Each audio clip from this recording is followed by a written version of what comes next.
भक्तों, अब ये हिस्सा बेहद ध्यान से सुनिए, क्योंकि यहां वह रहस्य आने वाला है जिसे जान लेने मात्र से जीवन की दिशा बदल सकती है।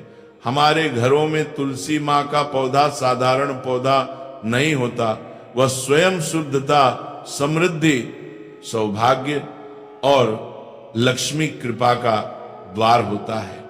लेकिन दुख की बात है कि बहुत सारे लोग रोज तुलसी को जल तो देते हैं, लेकिन उससे जुड़ा असली रहस्य, असली विधान, असली मंत्र नहीं जानते।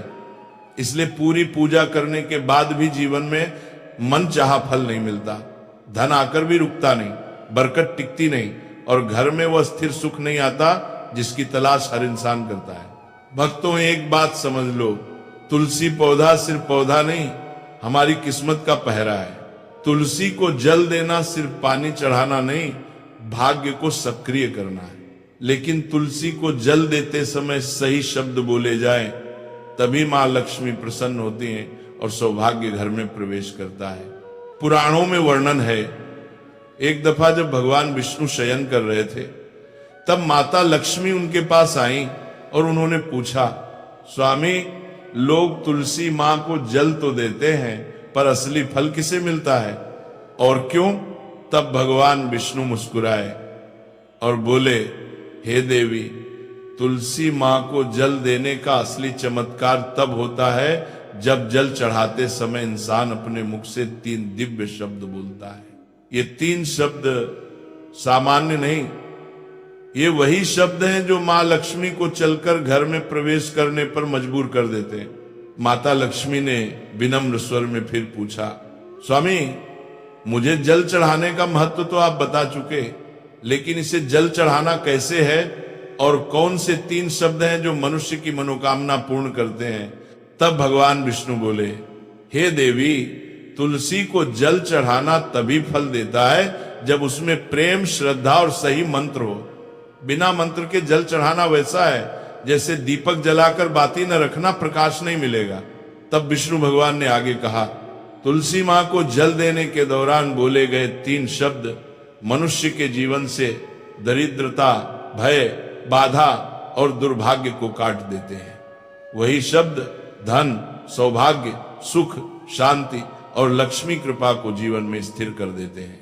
भक्तों, आप सोचिए, अगर भगवान विष्णु स्वयं कह रहे हैं कि 3 शब्द बोलने से सौभाग्य घर में प्रवेश करता है, तो ये कितना बड़ा रहस्य होगा। और सुनने मात्र से भी पाप नष्ट हो जाते हैं, फिर रोज बोलने से क्या नहीं होगा। भगवान विष्णु आगे कहते हैं, जो भी व्यक्ति रोज तुलसी मां को जल देते समय इन 3 शब्दों को बोल देता है, उसके भाग्य के बंद दरवाजे खुल जाते हैं, उसके जीवन से कंगाली मिट जाती है, धन, सम्मान, तरक्की और खुशी उसके कदम चूमने लगते हैं, उसके पाप कट जाते हैं और घर में अशांति समाप्त हो जाती है। ऐसा व्यक्ति कभी गरीब नहीं हो सकता।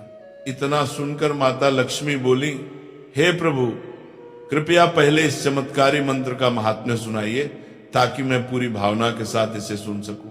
तब भगवान विष्णु ने एक कथा के माध्यम से इस मंत्र का महत्व सुनाना शुरू किया।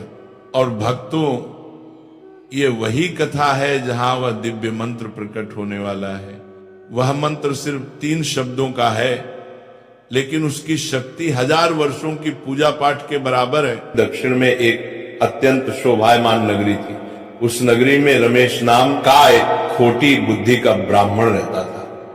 पापियों का तो वह शिरोमणि था। उसका जन्म एक ऐसे ब्राह्मण परिवार में हुआ था जो पाप कर्म करने वाले शास्त्र ज्ञान से शून्य थे। वह जन्म से तो ब्राह्मण था, किंतु कर्म से वह अत्यंत दुराचारी था। वह न पूजा पाठ करता, न ध्यान करता, न जप, न हवन और न ही मेहमानों का सत्कार करता था। उसके द्वार पर आए मेहमानों को बिना दान किए ही क्रूरता पूर्वक भगा देता था। स्त्री लंपट होने के कारण वह सदैव ही पराई स्त्रियों में आसक्त रहता था। उसे मदिरापान करने की भी आदत थी, साथ ही वह मांस खाया करता था। वह दिन में खेत में काम करके पत्ते बेचकर जीविका चलाया करता था और रात में वेश्याओं का सेवन करता था। इस प्रकार से उसे ब्राह्मण ने अनेक वर्षों तक जीवन व्यतीत किया। फिर एक दिन वह दुर्बुद्धि रमेश बेचने के लिए पत्ते इकट्ठा करने के लिए एक रस्सी की वाटिका में घूमने लगा और पत्ते तोड़ने लगा, तभी एक काल रूपधारी काले सर्प ने उसे ब्राह्मण को काट लिया और उसी समय पर उसकी मृत्यु हो गई। उसके बाद 2 यम के दूत उसे लेने के लिए उस स्थान पर प्रकट हुए और उसे उठाकर यमलोक ले जाने लगे।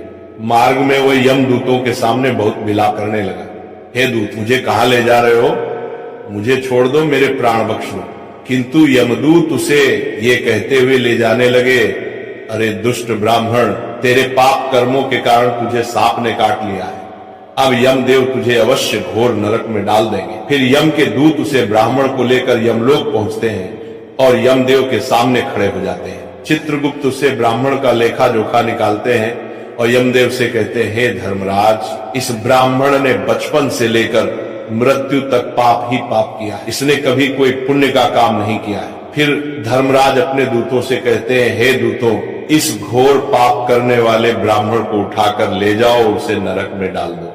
फिर यम के दूत उसे ब्राह्मण को ले जाते हैं और नरक की भयंकर अग्नि में धकेल देते हैं। अनेक वर्षों तक नरक में सजा भुगतने के बाद उस ब्राह्मण को दूसरे जन्म में एक बैल का शरीर मिलता है। बैल का जन्म पाकर वह बोझ उठाने का काम करने लगा। उसका मालिक उससे दिन रात काम करवाने लगा। फिर जब उस बैल की शक्ति कम हुई तो उसके मालिक ने उसे एक लंगड़े आदमी को बेच दिया। उस लंगड़े आदमी ने उस बैल को खुद का बोझ उठाने के लिए उपयोग किया। वो उसकी पीठ पर बैठकर घुमा करता था। इस प्रकार से उस बैल ने 8 वर्ष तक उस लंगड़े आदमी का बोझ उठाया। फिर एक दिन वो लंगड़ा आदमी उस बैल की पीठ पर बैठकर किसी ऊंचे पर्वत पर जाने लगता है। उस पर्वत पर बहुत देर तक चढ़ने के कारण वो बैल बहुत थक गया, उसकी शक्ति क्षीण हो गई और कुछ समय बाद वह बैल बहुत जोर से मूर्छित होकर जमीन पर गिर पड़ा और अंतिम सांसें लेने लगा। तभी वहां पर खड़े लोगों को उस बैल पर बड़ी दया आ गई और वे उसके मुख बात कर देखे मूर्छित होकर में पानी डालने लगे। फिर उन लोगों में एक पुण्य आत्मा व्यक्ति था। उसने उस बैल का कल्याण करने के लिए अपना पुण्य उस बैल को दे दिया। उसे देखकर अन्य लोगों ने भी अपना अपना पुण्य याद करके कुछ पुण्य उस बैल को दे दिया ताकि उसे मुक्ति मिल सके। उसी भीड़ में एक वेश्या भी खड़ी हुई थी। सभी लोग अपना पुण्य उस बैल को दे रहे। यह देखकर उस वेश्या ने भी अपना पुण्य उस बैल को दे दिया। कुछ देर बाद उसे बैल की मृत्यु हो जाती है। फिर उस स्थान पर यमदूत आते हैं और उस बैल के शरीर से उस ब्राह्मण की आत्मा को निकालकर यमलोक ले जाते हैं। यमलोक ले जाने पर उसे यमदेव के सामने खड़ा किया जाता है और फिर चित्रगुप्त उसका लेखा जोखा देखते हैं तो वे आश्चर्य में पड़ जाते हैं। उस वेश्या के द्वारा उस बैल को दिया हुआ पुण्य बहुत बड़ा होता है। उस पुण्य के प्रभाव से सभी जन्मों के पाप नष्ट हो जाते हैं। फिर यमदेव उस ब्राह्मण के सभी पाप क्षमा करते हैं और कहते हैं, हे ब्राह्मण, उस वेश्या ने तुझे अपना पुण्य देकर तुझ पर बड़ा उपकार किया है। केवल उसी के पुण्य के कारण तुम्हारे सब जन्मों के पाप नष्ट हो गए हैं और यमदेव उसे फिर से इंसान जन्म प्रदान करते हैं। बार वो पृथ्वी पर आकर एक उत्तम ब्राह्मण कुल में जन्म लेता है। उस महापुण्य के प्रभाव से उसे इस नए जन्म में अपने पूर्व जन्म की बातें याद आने लगती हैं। जब वो ब्राह्मण बड़ा हो जाता है तो उसे याद आता है कि पिछले जन्म में जब वो बैल था तब एक वेश्या ने उसे उसका पुण्य दे दिया था। इसीलिए उसके मन में उस वेश्या के बारे में जानने की इच्छा होती है और उसे महापुण्य के बारे में जानने के लिए उस वेश्या का पता लगाकर उसे ढूंढते हुए उसके नगर में चला जाता है। वह वेश्या बूढ़ी हो चुकी थी। फिर जब उसे वो वेश्या मिल जाती है तो वो उसके सामने जाकर उसे बार बार प्रणाम करता है और उस वेश्या का धन्यवाद करने लगता है। वह वेश्या कहने लगती है, हे ब्राह्मण श्रेष्ठ, आप कौन है और किस कारणवश आप मुझ में वेश्या को धन्यवाद दे रहे हैं? मैंने आपका कौन सा कार्य किया है जो आप मुझे नमस्कार कर रहे हैं? तब वो ब्राह्मण कहता है, हे मां, मैं वही बैल हूं जिसे तुमने अपना पुण्य दे डाला था। अपने पाप कर्मों के कारण मुझे पिछले जन्म में बैल होना पड़ा था। उस पर्वत पर जब मैं मर रहा था तो तुमने मुझे अपना पुण्य दिया था। तुम्हारे पुण्य के प्रभाव से ही आज मुझे फिर से इंसान जन्म मिला है। तुम्हारे द्वारा दिए गए उस पुण्य के कारण मुझे अपने पूर्व जन्म की सारी बातें याद हैं। किंतु हे मां, मैं आज यहाँ पर ये जानने के लिए आया हूं कि तुमने मुझे उस समय पर अपना कौन सा पुण्य दिया था जिस कारण से मेरे सभी जन्मों के पाप नष्ट हो चुके हैं। मैं उस पुण्य के बारे में जानना चाहता है। तब वेश्या ने कहा, हे ब्राह्मण श्रेष्ठ, मैंने तो अपने जीवन में कोई पुण्य के काम नहीं किए हैं, किंतु मेरे घर में एक तोता है जो पिंजरे में रहकर हमेशा कुछ बोलता रहता है, जिसे सुनकर मेरा अंतकरण पवित्र हो गया है। उसी तोते के द्वारा बोले गए मंत्र का पुण्य मैंने तुम्हें दान में दिया था। फिर वह वैश्य और वह ब्राह्मण उस तोते के पास जाते हैं और उसे पूछने लगते हैं, हे शुक, तुम कौन सा मंत्र बोलते रहते हो जिससे हमारे जीवन का उद्धार हुआ है? यह मंत्र तुम्हें किसने सिखाया और इस मंत्र का क्या अर्थ होता है? तब उस तोते ने अपने पूर्व जन्म का वृतांत सुनाना आरंभ किया। वह तोता कहने लगा, हे ब्राह्मण श्रेष्ठ, पिछले जन्म में मैं एक ब्राह्मण था। मैं अपने ज्ञान के अहंकार में अंधा हो चुका था। मैंने कभी गुरुजनों का आदर नहीं किया, सदैव ही उनका अपमान किया। मुझे अपने ज्ञान पर इतना अधिक घमंड हो गया था कि जिस कारण से मेरा क्रोध बहुत अधिक बढ़ गया और मैं सभी से द्वेष करने लगा, अन्य मनुष्यों को तुच्छ समझने लगा, विद्वानों का भरी सभा में अपमान करने लगा। फिर कालांतर में मेरी मृत्यु हो गई और मुझे यमलोक ले जाया गया। पूज्य जनों और गुरुजनों का अपमान करने के कारण मुझे तोते के कुल में डाल गया और मेरा जन्म एक तोते के रूप में हो गया। मेरे पाप कर्मों के कारण छोटी अवस्था में ही मेरा अपने माता पिता से हो गया। फिर मैं पेड़ की डाल पर बैठकर रो रहा था तो उसी स्थान से कुछ मुनि जा रहे थे। उन्होंने मेरी दयनीय पुकार सुनी और मुझे लेकर अपने आश्रम में चले गए। वहां उस आश्रम पर उन्होंने मुझे एक सुंदर पिंजरे में रखा और मेरा अच्छी तरह से ख्याल रखा। वे मुझे प्रतिदिन भोजन दिया करते थे और पढ़ते थे। उस स्थान पर वे ऋषि मुनि, उनकी स्त्रियां और बालक सभी प्रतिदिन तुलसी के पौधे को जल देते थे और उसके सामने एक मंत्र का जप करते थे। उन्हीं के मुख बार बार उस मंत्र को सुनकर मैंने उसे रट लिया और तभी से मैं उसे पाठ करते थे। मंत्र को जान गया हूं और वही मंत्र मैं दिन रात बोलता हूं। उस मंत्र के प्रभाव से मेरी कभी मृत्यु नहीं हुई और मेरी आयु 100 वर्ष की हो गई और मैं इतने वर्षों तक जीवित रहा। इसी बीच एक रात को एक चोर उस स्थान पर आ गया और उसने मुझे वहां से चुरा लिया और फिर इस वेश्या ने मुझे उस चोर से खरीद लिया। इस वेश्या के घर पर आने के बाद भी मैं उस मंत्र को बोलता रहता था, जिसे सुनकर इस वेश्या का मन भी पवित्र हो गया और वेश्या का काम छोड़कर भगवान विष्णु की भक्ति करने लगी। उसी मंत्र के प्रभाव से मेरे पूर्व जन्मों के सभी पाप नष्ट हो गए और इसी मंत्र के प्रभाव से इस वेश्या का भी अंतःकरण पवित्र हो गया। हे ब्राह्मण देवता, इस मंत्र के पुण्य से आप भी पाप मुक्त हो गए हैं। इस प्रकार से तोते ने उस ब्राह्मण को और उस वेश्या को सारा वृतांत सुना दिया, जिसे सुनकर वो ब्राह्मण और वेश्या दोनों ही अत्यंत प्रसन्न हुए और फिर वे दोनों ही प्रतिदिन तुलसी मां को जल देकर उस मंत्र का जाप करने लगे। फिर वह वेश्या और वह ब्राह्मण तीनों उस मंत्र के प्रभाव से दिव्य विमान में बैठकर विष्णु लोक को चले गए। भगवान विष्णु कहते हैं, हे देवी मां लक्ष्मी, देखा आपने केवल तुलसी मां के इस मंत्र के प्रभाव से उस तोते के, उस वेश्या के और उस ब्राह्मण के सभी पाप नष्ट हो गए। इसीलिए प्रत्येक इंसान को रोज तुलसी मां को जल देते समय इस एक मंत्र का उच्चारण अवश्य करना चाहिए। हे देवी, वह मंत्र इस प्रकार है, इसे तुम ध्यान से सुनो। ओम वृंदावनी स्वाहा, ओम वृंदावन स्वाहा। भगवान विष्णु कहते हैं कि जो भी स्त्री प्रतिदिन तुलसी मां के समक्ष इस मंत्र का उच्चारण करेगी वह सौभाग्यशाली बनेगी। जो भी पुरुष तुलसी मां के सामने इस मंत्र का उच्चारण करेगा उसे अक्षय धन की प्राप्ति होगी। जिस घर के सामने प्रतिदिन तुलसी मां की पूजा की जाएगी उस घर में साक्षात लक्ष्मी का वास होगा। तुलसी मां का यह मंत्र राज कल्प तरु है, यह समस्त फलों को प्रदान करने वाला है। अतः जो भी तुलसी मां के सामने इस मंत्र का उच्चारण करेगा उसे संपूर्ण सिद्धियां प्राप्त होंगी। स्त्रियों को सदैव ही स्नान करके अपने बाल बांध कर मांग में सिंदूर भरकर प्रतिदिन तुलसी मां को जल देना चाहिए और इस मंत्र का उच्चारण करना चाहिए।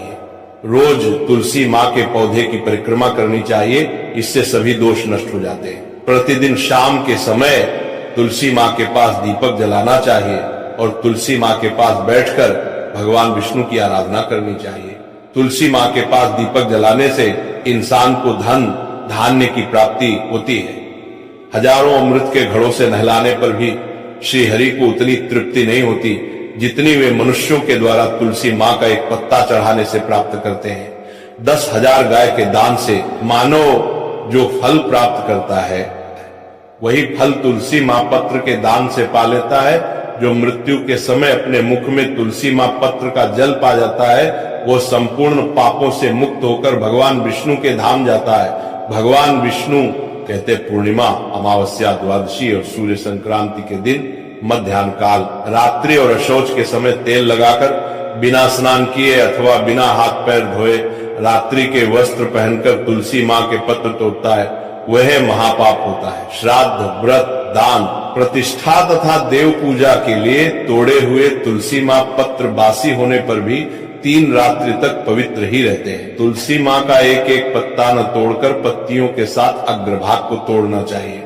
तुलसी मां की मंजरी सब फूलों से बढ़कर मानी जाती है। मंजरी तोड़ते समय उसमें पत्तियों का रहना भी आवश्यक माना गया है। पूज्य भाव से पौधे को हिलाए बिना तुलसी मां के अग्रभाग को तोड़ना चाहिए, इससे पूजा का फल लाख गुना बढ़ जाता है। तुलसी मां के पत्तों को कभी नाखून से नहीं तोड़ना चाहिए, इससे पाप लगता है।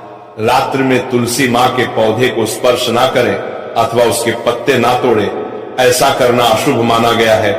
रात्रि में तुलसी मां का पौधा निद्रा अवस्था में होता है, ऐसे में पत्ते तोड़ने पर पाप ही लगता है। गुरुवार के दिन तुलसी मां के पौधे में थोड़ा सा कच्चा दूध अर्पित करें। दूध चढ़ाते समय ओम नमो भगवते वासुदेवाय नमः इस मंत्र का जाप अवश्य करना चाहिए। तुलसी मां के पौधे के पास शालिग्राम रखें और उस पर तिल चढ़ाएं। पूजा में तुलसी मां और शालिग्राम को दूध में भीगी हल्दी का तिलक अवश्य करें। शालिग्राम पर तुलसी मां पत्र रखकर चंदन लगाना चाहिए। अगर कोई महिला मासिक धर्म से है तो वे तुलसी मां की पूजा ना करे। मासिक धर्म के दौरान तुलसी मां को स्पर्श करने से घोर पाप लगता है, इससे स्त्री की दुर्गति होती है। तो भक्तों, इस प्रकार से भगवान विष्णु ने देवी मां लक्ष्मी को तुलसी मां को जल देने के मंत्र का महत्व सुनाया है। राधे राधे। तो यह शिव विष्णु दोनों की कृपा का योग बन जाता है। यही वजह है कि मार्गशीर्ष सोमवार को तुलसी माता की आराधना करना अत्यंत फलदायी माना गया है। पूजा का सही समय और विधि, भक्तजनों मार्गशीर्ष सोमवार के दिन सूर्योदय से पहले उठें, अपने आप को शुद्ध करें, स्नान करें और स्वच्छ वस्त्र धारण करें। फिर तुलसी माता के पास दीपक जलाएं, या दीपक घी का हो तो अति श्रेष्ठ है। तुलसी नमः मंत्र से 11 बार मां तुलसी का स्मरण करें। इसके बाद तुलसी माता की परिक्रमा 11 या 21 बार करें और फिर जल अर्पित करें। फिर भगवान विष्णु या शालिग्राम का ध्यान करें और कहें, हे भगवान, मेरे जीवन में भक्ति, बुद्धि और संपत्ति का प्रकाश भर दो। यह साधना शाम के समय भी दोहराई जा सकती है। विशेषकर सूर्यास्त के बाद दीपदान अवश्य करें। सुखी जीवन के लिए तुलसी की सूखी लकड़ी का उपाय, तुलसी की सूखी लकड़ी अपने साथ रखना शुभ होता है। यदि किसी व्यक्ति को लगता है कि उसके घर में बरकत नहीं रहती, काम बनते बनते रुक जाते हैं, तो वह सूखी तुलसी की लकड़ी को अपने घर के मंदिर में रखे और उसके ऊपर रोड दीपक जलाए। मां लक्ष्मी की ऊर्जा स्वयं वहां प्रकट हो जाती है। यदि कोई नौकरी या व्यवसाय में सफलता चाहता है तो वह तुलसी की लकड़ी को अपने तिजोरी में या दक्षिण दिशा की दीवार में छिपा कर रखे, क्योंकि यह धनवृद्धि का संकल्प माना गया है। स्त्रियों के लिए विशेष उपाय, बहनों के लिए यह दिन अति विशेष है। यदि कोई स्त्री मार्गशीर्ष सोमवार को तुलसी माता के सामने दीपक जलाकर भगवान विष्णु का नाम ले, नमो भगवते वासुदेवाय 11 मंत्रों का जाप करे, तो उसे पति की दीर्घायु, घर में सुख और धन की प्राप्ति होती है। जो कन्याएं सद्गुणी वर की कामना करती हैं, वे तुलसी की सेवा करें। उन्हें भगवान श्री हरि स्वयं सर्वोत्तम जीवन साथी प्रदान करते हैं। पाप से मुक्ति और सदकर्मों का प्रकाश। भक्तों, कहते हैं तुलसी के दर्शन से पाप कट जाते हैं, पूजा से पुण्य बढ़ जाता है। यदि कभी हमसे कर्मों में त्रुटि हो गई हो, मन अशांत हो, जीवन में भटकाव आ गया हो, तो बस मां तुलसी से माफी मांग लो और कह दो, माता अब मुझे भक्ति का मार्ग दिखाओ। जो ये भाव रखता है उसे भगवान स्वयं अपने कर्मों से उठाकर सफलता के शिखर तक पहुंचा देते हैं। भक्ति और धन का संबंध, धन पाने का मार्ग केवल मेहनत नहीं है, भक्ति भी है। भक्ति से मिलने वाला धन सदैव टिकता है।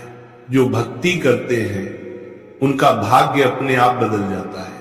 तुलसी माता के आंगन में दिया जलाने वाला कभी अंधकार में नहीं रहता। भक्ति का फूल, तुलसी का आशीर्वाद, प्रेम से कहिए जय श्री तुलसी माता की।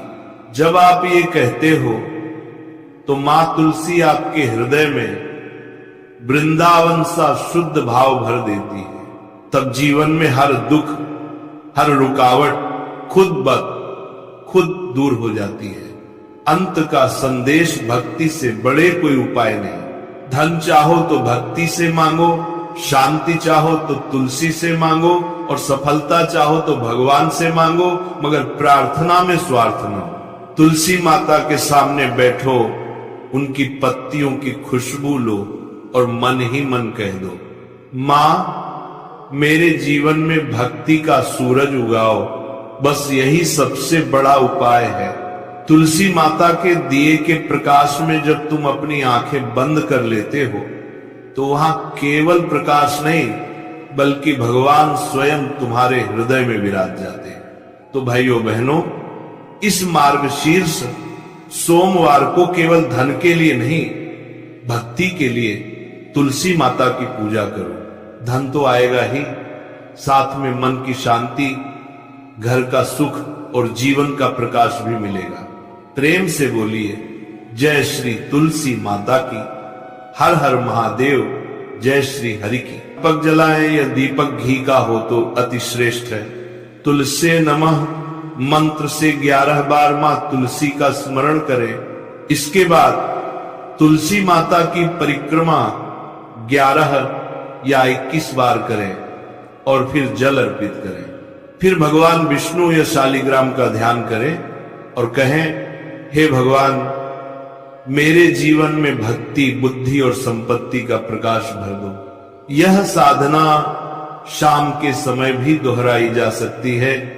विशेषकर सूर्यास्त के बाद दीपदान अवश्य करें। सुखी जीवन के लिए तुलसी की सूखी लकड़ी का उपाय।